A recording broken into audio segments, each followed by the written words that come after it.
Welcome back to the Five. So yesterday we all lost a good friend, Andrew Breitbart, and we talked a lot about it on this show. And then Greg, you had basically on Red Eye, it was an hour-long tribute to him, and it used a lot of video and talked a lot about him. Just maybe run us through how that went last night. Well, it was great. I mean, we had everybody that worked with him. We had people from Ann Coulter. The whole point of the show was that none of us would have met if it wasn't for Ann. So it was like she had introduced me to Kurt Loder, introduced me to Congressman Carter, and they had introduced to Ann Coulter. Everybody there had met through Andrew Breitbart. And Andrew Breitbart's great genius was finding like-minded and fun people and bringing them together. And then we had the other side of the story, which is earlier today, Eric, and also, well, and yesterday, there's always a few that are jerks. Matt Taibbi of Rolling Stone, I can't even read all that he said, but I'll give you a little bit, and I won't say the bad word.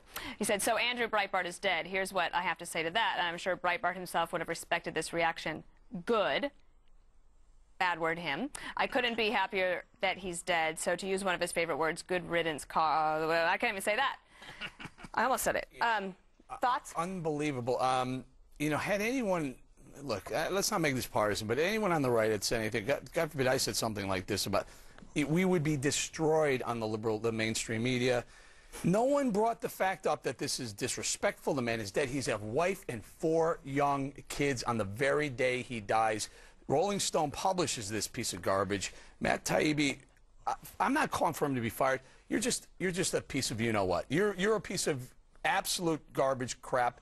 And was he treated differently because his father is an NBC reporter? I don't know. Maybe. Well, Greg, before we get to the other, I wanted to ask you about, because there was one person you did respond to, and that was Slate's Matt Iglesias. Yeah, he said the world would be better now that Breitbart's dead. And this is the great thing about Twitter, is it separates humanity from the ghouls. And once you put something up there, you are forever known as a ghoul. But I want to say one thing about this stuff. Andrew Breitbart would have loved Taibbi's response because it means Andrew Breitbart won. Andrew Breitbart is a legend. Taibbi is forgotten and bitter. He feeds off the journalistic welfare of a cadaverous rag called Rolling Stone, which is read by nobody and written by hacks. Yeah. Taibbi looks at somebody like Breitbart and goes, that guy won. Yeah, because he used to retweet things that hateful things people said about him. And yesterday, after he passed, you all got to share your feelings, and I wasn't here yesterday to say how he inspired, especially young conservatives, columnists like myself. I mean, he never stopped. And so when I would read his tweets and I would see what he was doing, or I'd see him at CPAC, and we saw him when I was down there, we saw him running around, and I thought, that inspired me to be more energetic. I don't have an excuse to be tired if he's running around. And why he was so effective was a number of things. But the liberals' response to this proves why he was the most effective. But I think that let me just finish. Not all liberals. I mean, we were just saying that Media Matters didn't say anything. Please let me finish.